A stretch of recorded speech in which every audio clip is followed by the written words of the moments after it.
আওয়ামী লীগই একমাত্র দল, যেই দল এদেশের নির্বাচন ব্যবস্থাকে স্বাধীন এবং কর্তৃত্বপূর্ণ করেছে। ওই বেনজিরদের বিরুদ্ধে গ্রেফতারি পরোয়ানা সরকার জারি করতে পারে না, হাইকোর্ট জারি করতে পারে না। বাংলাদেশের কোন আইন আদালতের মাধ্যমে বেনজিরকে সরকার গ্রেফতার করতে পারবে না, কারণ এই বেনজিররা ইন্ডিয়ার দালাল। কথা বললে তোমার এমপিগিরি ছুটিয়ে দেওয়া হবে। ব্যারিস্টার সুমন ওই সালামের বিরুদ্ধে আর মুখ খোলে নাই। তার দ্বারা যে রাজনৈতিক যে পরিবর্তন এই মুহূর্তে রাতারাতি সম্ভব, এটি এই মুহূর্তে আন্দোলন করা সম্ভব নয়। এর কারণ হলো আন্দোলনের পদগুলো সব বন্ধ হয়ে গিয়েছে। তুমি যদি মারামারি করতে চাও, ঘোষণা দাও দিনক্ষণ তারিখ। পুলিশ থাকবে না, র্যাব থাকবে না, গোয়েন্দা থাকবে না, সিপাহী থাকবে না, বিডিআর থাকবে না। কত হেডম শেখ হাসিনা দেখতে চাই। ওবায়দুল কাদেরের ডিজিটাল বাংলাদেশ ধপ্পাস। শফি, তোকে একটা কথা বলি, বাচ্চা তুই তো লেখাপড়াও জানিস না, সুরের বাচ্চা খালি জয় বাংলার জয় মাতা জয় হিন্দ সারে জাহাজে আচ্ছা গায়ে গায়ে তো এই পজিশনে আসছিস। সুরের বাচ্চা, তোর একটা কথা কই শফি। আসসালামু আলাইকুম দর্শক, গুরুত্বপূর্ণ একটি নিউজে আপনাদের সকলকে স্বাগতম। প্রিয় দর্শক, আজকের নিউজে আপনাদের সামনে কিছু গুরুত্বপূর্ণ ভিডিও ফুটেজ নিয়ে হাজির হয়েছি, যার কিছুটা অংশ বিশেষও আমি আপনাদের ভিডিও শুরুতেও দেখিয়েছি। প্রিয় দর্শক, আজকের ভিডিওতে সবচেয়ে যে গুরুত্বপূর্ণ ভিডিওটি আপনারা দেখতে চলেছেন, সেখানে বাংলাদেশের সেনাপ্রধানকে উদ্দেশ্য করে কিছু চাঞ্চল্যকর তথ্য প্রকাশ করা হয়েছে, যাকে বলে দাঁত ভাঙার জবাব দিয়েছে জ্যাকব মিল্টন। প্রিয় দর্শক, তাদের নতুন প্রতিবেদনে এমন কিছু তথ্য তুলে ধরেছেন যে তথ্যগুলো একজন বাংলাদেশী হিসাবে আপনাদের সকলেরই জানা উচিত। দর্শক, সেনাপ্রধান শফিউদ্দিন শফিকে আপনারা সকলেই চেনেন। তিনি কিভাবে সেনাপ্রধান হলেন এবং এর দোরগোড়ায় কি রহস্য লুকিয়ে রয়েছে, সমস্ত তথ্য তুলে ধরেছেন জ্যাকব মিল্টন। প্রিয় দর্শক, হঠাৎ করে তাদের এই প্রতিবেদনের অর্থ কি, বা তারা কেন এই প্রতিবেদন প্রকাশ করলো, বা সেনাপ্রধানকে উদ্দেশ্য করে কেন তারা এই ভিডিওটি বানালো, তারা আপনাদেরকে কি জানাতে চাইছে, প্রিয় দর্শক আশা করছি আজকের নিউজটি সম্পূর্ণ দেখলেই বুঝতে পারবেন। এমনকি প্রিয় দর্শক, এরই সাথে সাথে বিএনপির আরো একজন নেতাকর্মী কিছু চাঞ্চল্যকর তথ্য দিয়েছেন। প্রিয় দর্শক, সেখানে প্রধানমন্ত্রী শেখ হাসিনাকে উদ্দেশ্য করে এবং পুলিশ বাহিনীকে উদ্দেশ্য করে কিছু মন্তব্য করেছেন। তো প্রিয় দর্শক, তারও কিছুটা অংশ বিশেষ আপনাদেরকে দেখিয়েছি। এমনকি প্রিয় দর্শক, এরই সাথে আপনাদের ভিডিও শুরুতে আরো যে ভিডিওগুলোর অংশ বিশেষ দেখিয়েছি, সেই ভিডিওগুলোর বিস্তারিত আলোচনা আমরা এখন দেখব। তবে ভিডিওগুলো দেখানোর আগে বলি, যারা এখনো চ্যানেলটি সাবস্ক্রাইব করেননি, সকলে চ্যানেলটি সাবস্ক্রাইব করে পাশে থাকা বেল আইকনটি বাজিয়ে দিবেন। আর যারা ইতিমধ্যেই সাবস্ক্রাইব করে রেখেছেন, তাদের সকলকে অসংখ্য ধন্যবাদ। তো চলুন একটি লাইক দিয়ে আমরা ধারাবাহিকভাবে সবগুলো ভিডিও দেখে আসি। আমি বলতে চাইছিলাম যে ওরে 10টা পশু আইনা ওরে ধর্ষণ করার জন্য দিয়া দেয় না কেন? ওরে 10টা পশু ধর্ষণ করে ওরে জন্য সাইডটা ডাইভাগ খাওয়ানো হয় কুত্তার বাচ্চা। ওর মতো লোক বাংলাদেশের সোনা প্রধান। এখন সভ্যভাবে আমি এই কথাটার জবাব দেই। সে বলছে মায়ানমার কর্তৃপক্ষের সাথে তাদের যোগাযোগ আছে, কিন্তু তার এগেনস্টে ওখানের সবচেয়ে জ্যেষ্ঠ কর্মকর্তার এগেনস্টে স্যাংশন আছে। শফি, তোকে একটা কথা বলি, বাচ্চা তুই তো লেখাপড়াও জানিস না, সুরের বাচ্চা খালি জয় বাংলার জয় মাতা জয় হিন্দ সারে জাহাজে আচ্ছা গায়ে গায়ে তো এই পজিশনে আসছিস। সুরের বাচ্চা, তোর একটা কথা কই শফি, পুটিনের এগেনস্টে হাজারো নিষেধাজ্ঞা, হাজারো স্যাংশন দিয়ে রাখছে। রুশ সেনাবাহিনীর এগেনস্টে, সেনাবাহিনী প্রধানের এগেনস্টে স্যাংশন আছে না শফি? 25টা ভারতীয় শুয়োর যদি একটা মহিলাকে 1 মাস ধর্ষণ করে, তারপরে তোর মতো একটা কুকুর বাচ্চা পয়দা হয়। কারণ তোর মতো একটা কুকুর বাচ্চা বেজন্মা অযোগ্য শুয়োর বাচ্চা জন্ম দিতে গেলে 25টা ভারতীয় শুয়োর এক বেডিরে 1 মাস করে ধর্ষণ করতে হইব, তারপরে তোর মতো একটা শফিউদ্দিন আর আজিজ জন্ম হয়, তারপরে শাহরিয়ার কবিরের মতো একটা বেজন্মা জন্ম হয়, তারপরে সুলতানা কামালের মতো একটা বেজন্মা জন্ম হয়। ডিপ্লোম্যাটিক্যালি, শিক্ষার দিক থেকে, আলাপ আলোচনার দিক থেকে এইসব কুত্তার বাচ্চাদের ব্রেইনে আল্লাহ কহর পড়ায়া দিছে। যুক্তি দেখেন, খানকেলা ওর যুক্তি দেখেন। মায়ানমারের লোকজনের সাথে আছে, জ্যেষ্ঠদের উপরে স্যাংশন আছে, একটার সাথে আরেকটার ব্যবহার করা যাবে না। এই শুয়োর বাচ্চা। রাশিয়ার প্রত্যেকটা প্রতিষ্ঠানের উপরে আমেরিকান স্যাংশন আছে। ওয়েস্টার্ন ইউরোপের 4-5টা কান্ট্রির উপরে স্যাংশন আছে। কুত্তার বাচ্চা, আমি তো দেখছি তুই তাদের সাথে ছবি তুলছিস। এই শুয়োরের বাচ্চা। আমি যখন বাংলাদেশ সেনাবাহিনী তাদেরকে গালি দেই, আমি বলি আপনাকে, আমি গালিটারে একটু সুন্দরভাবে আপনাকে বলি যে একটা শফি, একটা আজিজ কেমনে পয়দা হয়? কেমনে পয়দা হয়? ধরেন কোন একটা মহিলারে জঙ্গলে ছেড়ে দিয়েছে, ওই জঙ্গলে 25টা বন্য শুয়োর আছে, ওই বন্য শুয়োর গুলায় ওই মহিলারে 1 মাস ধন করছে। তারপরে মহিলা কোন রকমের বাচ্চা লোকালয়ে চলে আসছে, যখন আসছে সে প্রেগনেন্ট। তারপরে 8 মাস 9 মাস পরে একটা বাচ্চা জন্ম দিচ্ছে। ওই বাচ্চাটা হইব, ওর নাম হবে আজিজ অথবা ওর নাম হবে শফি। আমি ভদ্রভাবে বললাম, কোনো গালি দেই নাই। ওর নাম হবে আজিজ অথবা ওর নাম হবে শফি অথবা ওর নাম হবে হাসান মাহমুদ, নতুবা ওর নাম হবে ওবায়দুল কাদের, নতুবা ওর নাম হবে হাসিনা মাগি। ভাই কি করবেন? মাইন্ডা নেন। মহিলার জঙ্গলে ছাইরা দিচ্ছে 25টা শুয়োরে, 3 মাস পন্দাইছে, তারপরে ধর্ষণ হচ্ছে। এখন তার প্রোডাক্ট হয়েছে এই আজিজ শফিরা। বাংলাদেশের অস্তিত্বটাকে সম্পূর্ণরূপে ধ্বংস করার জন্য পরিবারতান্ত্রিক রাজনীতি প্রতিষ্ঠা করা হয়েছে। এর জন্য আওয়ামী লীগ দায়ী, এর জন্য বিএনপি দায়ী, এর জন্য এরশাদ দায়ী, এই জন্য বাংলাদেশের মানুষরাও দায়ী। আমরা সবাই মোহিত হয়েছে। আমরা মুজিব শেখের উত্তরসূরি, আমরা জিয়ার উত্তরসূরি, কিন্তু মুজিবের যোগ্যতার বালের কাছেও আমরা নাই, জিয়ার যোগ্যতার বালের কাছেও আমরা নাই। আমরা উত্তরসূরি চেপাল।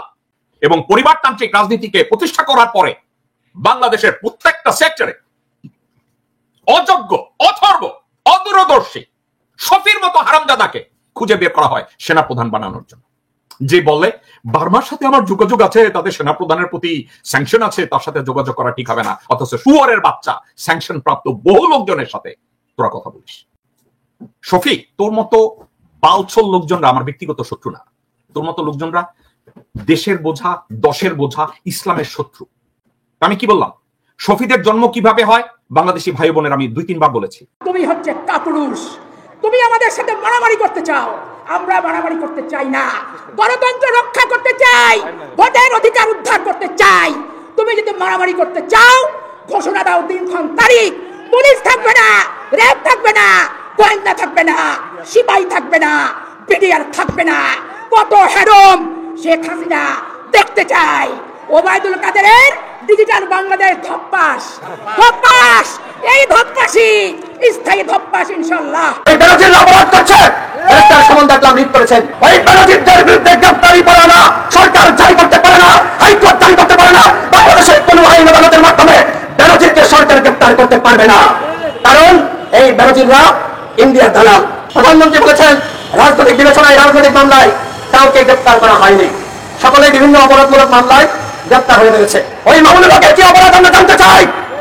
আওয়ামী লীগের মধ্যে বিভিন্ন গুন্ডা পান্ডা অপরাধ করছে, ওই বেনজির অপরাধ করছে।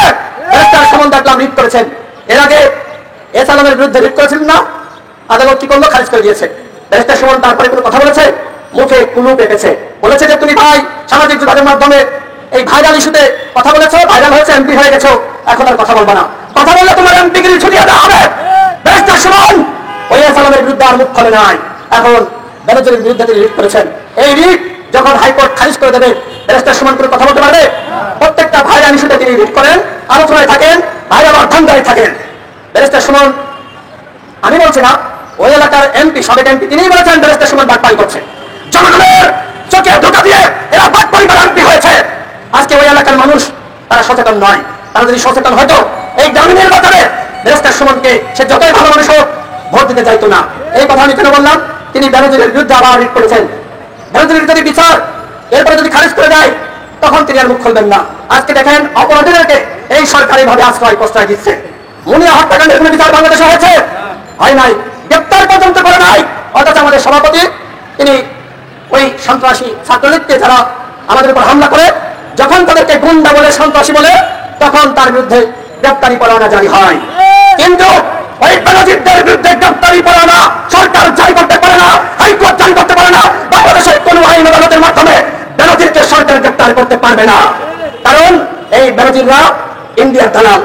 বাংলাদেশে যারা ইন্ডিয়ার দালাল রয়েছে তারা ক্ষমতাবান, তারা টাকা পয়সার মালিক হয়েছে, দুর্নীতি লুটপাট করে জনগণের পকেট কেটে তাদের বিচার এই সরকার করার সাধ্য নয়, কারণ তারা ইন্ডিয়ার স্বার্থ হাসিল করছে। আমাদেরকে চিহ্নিত করতে হবে বাংলাদেশে কারা কারা ইন্ডিয়ার দালাল রয়েছে। এদেরকে এই সরকার বিচার করতে পারবে না। আমাদেরকে বিচারের দায়িত্ব নিতে হবে, এদেরকে গণধোলাই দিতে হবে। তাছাড়া কোনো উপায় আছে? তাছাড়া কোনো উপায় নাই, কারণ এরা আপনার হাত মেরেছে। যারা আপনার হাত মেরে তাদের বিরুদ্ধে আমাদের একসাথে যেতে হবে। আওয়ামী লীগই একমাত্র দল, যেই দল এদেশের নির্বাচন ব্যবস্থাকে স্বাধীন এবং কর্তৃত্বপূর্ণ করেছে। আওয়ামী লীগের সভানেত্রী নিজেই তার অধিকারকে তিনি প্রয়োগ না করে নির্বাচন কমিশনকে স্বাধীনভাবে কাজ করার জন্য প্রধানমন্ত্রীর অফিস থেকে নির্বাচন কমিশনকে বিযুক্ত করে স্বাধীন নির্বাচন কমিশন গঠন করেছেন, আইনি কাঠামো গঠন করে। এটা একমাত্র আওয়ামী লীগেরই কৃতিত্ব। তার আগে খালেদা জিয়া অধীনে ছিল নির্বাচন কমিশন, সেই জন্যই এদেশে 15ই ফেব্রুয়ারি মার্কা নির্বাচন সম্ভব হয়েছে। সেই জন্য এই দেশে 1,23,00,000 ভুয়া ভোটার করে নির্বাচন, তাদের মনের মতো সাজানো নির্বাচন, মাগুরামা স্টাইলের নির্বাচন, এসব সম্ভব হয়েছে যে নির্বাচন কমিশন তখন ছিল প্রধানমন্ত্রীর অফিসের ইচ্ছাধীন। প্রধানমন্ত্রী যেভাবে চাইতেন সেভাবে নির্বাচন হতো এবং তার রেজাল্টও সেভাবে হতো। হুন্ডা গুন্ডা দিয়ে নির্বাচনের কেন্দ্র দখল, জাল ভোট, ভুয়া ভোট, ভোট ডাকাতি, এইসব ছিল বিএনপির প্র্যাকটিস। শেখ হাসিনা সেই প্র্যাকটিস থেকে বাংলাদেশের গণতন্ত্রকে উদ্ধার করেছেন। এই কৃতিত্ব তাকে দিতেই হবে। বাংলাদেশের প্রধানমন্ত্রী এখন কেমন আছেন? তার মেজাজ মর্জি কেমন? তার মন কি খুব ভালো? হঠাৎ করে এই বিষয়টা নিয়ে আমার কাছে মনে হলো আলোচনা করা দরকার। এর কারণ হলো ক্ষমতার যে স্টিয়ারিং, সে যেভাবেই হোক না কেন তার হাতে রয়েছে। ফলে এই স্টিয়ারিং যদি তিনি মেজাজ গরম করে ভিন্ন পথে নিয়ে যান, তাহলে পুরো দেশ খাদের মধ্যে পড়ে যাবে। আর যদি তিনি সুস্থ থাকেন, মন ভালো থাকে, দরাজ দিল থাকেন, তাহলে তার দ্বারা অনেক ভালো কাজ হতে পারে। এমনকি আমরা যে একটা নতুন নির্বাচনের কথা বলি বা ক্ষমতার পট পরিবর্তনের কথা বলি, এটাও আসলে তার সুস্থতার উপরে বেশি নির্ভর করে। সে যদি অতিমাত্রায় আত্মবিশ্বাসী হয়ে পড়েন বা তিনি যদি খুব হ্যাপি হয়ে পড়েন বা তার কাছে যদি একটা আত্মোপলব্ধি হয় যে আল্লাহ তোমাকে অনেক কিছু দিয়েছে, আমি ঠিক আছে একটি ন্যায়ের শাসন প্রতিষ্ঠা করব, ভালো কিছু করবো, এরকম আত্মোপলব্ধির ফলে তার দ্বারা যে রাজনৈতিক যে পরিবর্তন এই মুহূর্তে রাতারাতি সম্ভব, এটি এই মুহূর্তে আন্দোলন করা সম্ভব নয়। এর কারণ হলো আন্দোলনের পথগুলো সব বন্ধ হয়ে গিয়েছে, আর বিরোধী দলগুলো একেবারে দুর্বল হয়ে পড়েছে এবং সমস্ত ক্ষমতাটা আসলে এখন গণভবনে চলে গেছে। ফলে তার ওই দপ্তর থেকে চূড়ান্ত কোনো কিছু না আসা পর্যন্ত আসলে সবকিছু আল্লাহর উপর নির্ভর করছে আর পরিবেশ পরিস্থিতির উপর নির্ভর করছে। এই কারণে তিনি যদি অসুস্থ হয়ে পড়েন এবং তিনি যদি একেবারে আরো বেশি চিকিৎসা তার দরকার হয়, এমনকি আল্লাহর ডাকিতে যদি হঠাৎ করে কোনো রকম কাউকে না বলে যদি তার মৃত্যু ঘটে, তাহলে আপনার কি মনে হয় দেশে খুব ভালো অবস্থার সৃষ্টি হবে? অবশ্যই না। পুরো দেশে রীতিমতো সিভিল ওয়ার শুরু হয়ে যাবে, জনযুদ্ধ। এবং সেই জনযুদ্ধে আপনি আমি সবাই ক্ষতিগ্রস্ত হবে এবং অতীতকালে এরকম ঘটনা বহুবার ঘটেছে, বিশেষ করে শশাঙ্কের মৃত্যুর পর। এর কারণ হলো যে এখন আপনি দেখেন শাসক দলের সবাই জয় হাসিনা, জয় বঙ্গবন্ধু, জয় বাংলা বলছে, কিন্তু তলে তলে আমার শালা কেন এমপি হলো না, আমার দুলাভাই কেন মন্ত্রী হলো না, অমুক কেন উপজেলা চেয়ারম্যান হলো না, দল কেন একে দিল না, এটা নিয়ে কিন্তু শাসক দলের মধ্যে যথেষ্ট বিভেদ এবং বিসংবাদ রয়েছে। আমরা এগুলো আন্দাজ করতে পারছি, কিন্তু এগুলো যে কতটা ভয়াবহ এটি প্রধানমন্ত্রী বুঝতে পারেন এই উপজেলা নির্বাচনের সময়। 2 নম্বর হলো তিনি যে কাজগুলো করেছেন, প্রতিপক্ষকে ঠেঙানো, এরপরে এই যে 3টি নির্বাচন, দামি নির্বাচন, রাতের ভোটে নির্বাচন, বিনা প্রতিদ্বন্দ্বী নির্বাচন, এই নির্বাচনগুলো করানোর জন্য তাকে একটা বাহিনী তৈরি করতে হয়েছে প্রশাসনের মধ্যে। আর এই বাহিনীর যারা লোকজন, মূলত প্রধানমন্ত্রী তাদেরকে স্নেহ করে পদ পদবিতে বসিয়েছেন, কিন্তু তারা এখানে দুটো ভিন্ন মতাদর্শে কাজ করেছে। তো যারা বিভিন্ন পদ পদবিতে প্রধানমন্ত্রীর দয়ায় বসেছেন, প্রধানমন্ত্রী মনে করেছেন যে তোকে দিয়ে কাজ করানোর জন্য আমি ওখানে বসে, যেমন আমি একজন বাড়ির দারোয়ান নিয়োগ দিলাম, চাকর নিয়োগ দিলাম, মাসে মাসে বেতন দিব, ও আমার কাজ করবে, আমার হুকুম করবে। কিন্তু চাকর মনে করলো যে আমি না হলে তো আমার এই বাড়ি চলতো না, আমি তো মালিককে বাঁচিয়ে রেখেছি, আমি যদি ঘর পাহারা না দিতাম মালিককে ঘুমাতে পারতো। এরকম একটা মনস্তাত্ত্বিক দ্বন্দ্ব আমাদের প্রশাসনে চলে আসছে। চলে আসার ফলে কি হচ্ছে, একেবারে প্রশাসনের নিম্নস্তরে যারা কর্মকর্তা কর্মচারী, তারাও মনে করছে যে আমাদের দয়ায় আওয়ামী লীগ ক্ষমতায় আছে। আবার আওয়ামী লীগের যারা কর্তা ব্যক্তি, তারা মনে করেছে যে আমরা তো 10 জনকে ডিঙ্গিয়ে 15 জনকে ডিঙ্গিয়ে ও মুখে ধরে এনে ওর বাড়ি কোথায়, ওর বংশ আওয়ামী লীগের রক্ত আছে কিনা সব মিলিয়ে তোমার তো কোনো যোগ্যতা ছিল না ওই জায়গায় যাওয়ার জন্য, তোমাকে আমি দিয়েছি তো এই কাজটা করার জন্য, তো তুমি কৃতজ্ঞ থাকবা। তা না করে তুমি বসে এই চিন্তা করছো, ওখানে এই নারী কেলেঙ্কারি, ওখানে টাকার কেলেঙ্কারি, ওখানে অহমিকা করছে, এবং সব কথাগুলো আবার ফুলে ফেপে বিভিন্ন রকম সূত্রের মাধ্যমে যখন আওয়ামী লীগের শীর্ষ নেতা থেকে শুরু করে প্রধানমন্ত্রীর কানে যায়, তিনি সংগতের কারণে আহত হন। এবং এই যে বর্তমান যে জমানাটা চলছে, আমি যে সময় ভিডিওটি করছি এটি হলো এপ্রিল মাসের এই সময়টিতে প্রচন্ড গরম। এখন গরমের মধ্যে আপনি যতই এসি ছেড়ে বসে থাকেন না কারণ আপনার নাক শুকিয়ে যাবে, গলা শুকিয়ে যাবে, গলা ব্যথা হবে, সারাক্ষণ এসির মধ্যে আসলে থাকা সম্ভব না, আপনার প্রকৃতির বাতাস দরকার। আবার এসির মধ্যে থেকে আপনি 1 ঘন্টার জন্য 10 মিনিটের জন্য একটু বারান্দায় যদি যান, ওটার যে ঝাপসা আপনার নাকের সাথে সাথে সর্দি হয়ে যাবে, গরম ঠান্ডা লেগে যাবে। তো প্রকৃতি যখন বিরূপ থাকে, আপনি বাইরেও যেতে পারছেন না, ঘরের মধ্যে থাকতে পারছেন না, এবং আপনার ঘরে ফ্রিজ ভরি খাবার আছে, ভালো পোশাক আশাক আছে, কিন্তু প্রকৃতি সেটা ঠান্ডা হোক বা গরম হোক খুব চরম পর্যায়ে চলে গেলে তখনই আপনি ভালো থাকতে পারবেন না। তো এখন যে অবস্থা রয়েছে, এখন আপনি বাংলাদেশ কেন পৃথিবীর কোনো লোকই এই অবস্থার মধ্যে ভালো থাকতে পারে না। কোনো এয়ার কন্ডিশন এখন পর্যন্ত আবিষ্কার হয়নি যেখানে এক নাগারে 24 ঘন্টা একটা মানুষ থাকলে সে সুস্থ থাকতে পারে। আপনার নাক শুকিয়ে যাবে, চামড়া শুকিয়ে যাবে, ঠোঁট শুকিয়ে যাবে। তো এখন প্রধানমন্ত্রী তো এই অবস্থায় গরমের মধ্যে, তিনি যদি এসির মধ্যে থাকেন, তিনি খারাপ অবস্থায় আছেন। তিনি যদি আবার সেই এসি থেকে বের হয়ে যদি একটু গণভবনের লনে ঘোরাফেরার চেষ্টা করেন, সেই লু হাওয়া চারিদিকে তাকে আক্রমণ করে বলবে। ফলে তিনি তার এই যে প্রায় 80 বছরের যে বয়স এবং শরীর, এই প্রকৃতির বিরূপ অবস্থায় তাকে অসুস্থ বানিয়ে তুলছে, তার মেজাজ খারাপ করে ফেলছে।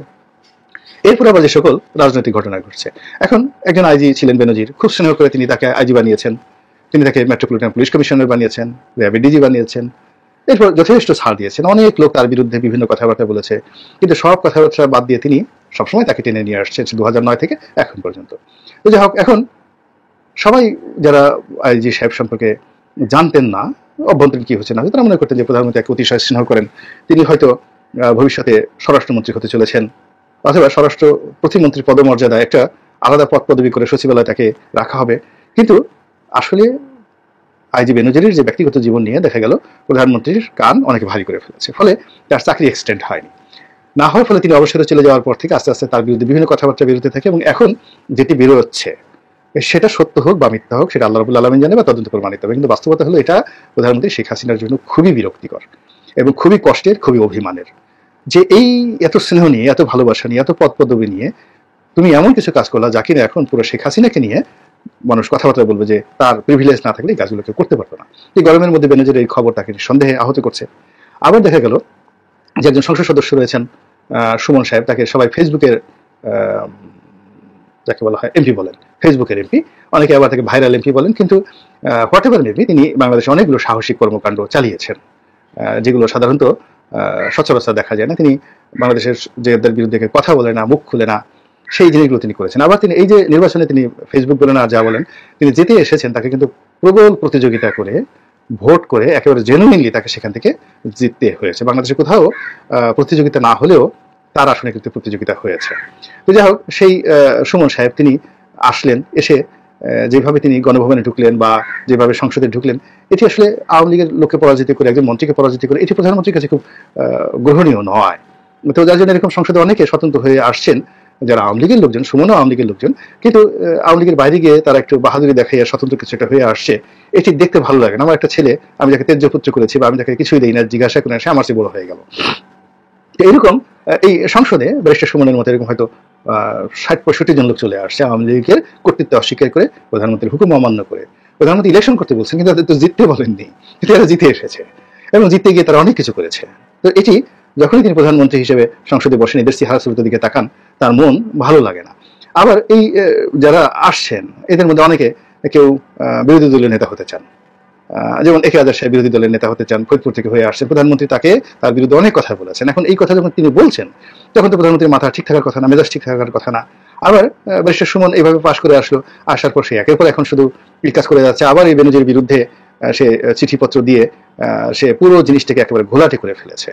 তো এই সব মিলিয়ে যে সার্বিক অবস্থা, সেই অবস্থার সঙ্গে যদি এখন চলমান এই গরম ধরেন, সেই গরমের মধ্যে প্রধানমন্ত্রীর মন কেমন আছে, মানসিকতা কেমন আছে, তার শরীর কেমন আছে, এই বিষয়গুলো অন্য কেউ চিন্তা করুক আর না করুক, আমি কিন্তু চিন্তা না করে পারছি না। কাজেই আমি দোয়া করি আল্লাহ তাকে হেদায়েত দান করুন, তাকে সুস্থতা দান করুন, এবং তিনি যেন সঠিক সময় মাথা ঠান্ডা রেখে সঠিক কাজটি করতে পারেন। প্রিয় দর্শক, আমি আশা করছি আপনারা সকলেই অত্যন্ত মনোযোগ সহকারে সবগুলো ভিডিওই দেখেছেন।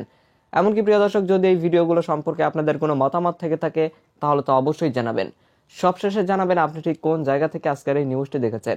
তো প্রিয় দর্শক, নিউজটি শেষ করছি এখানেই, ফিরছি পরবর্তী নিউজে নতুন কোনো টপিকে। আল্লাহ হাফেজ।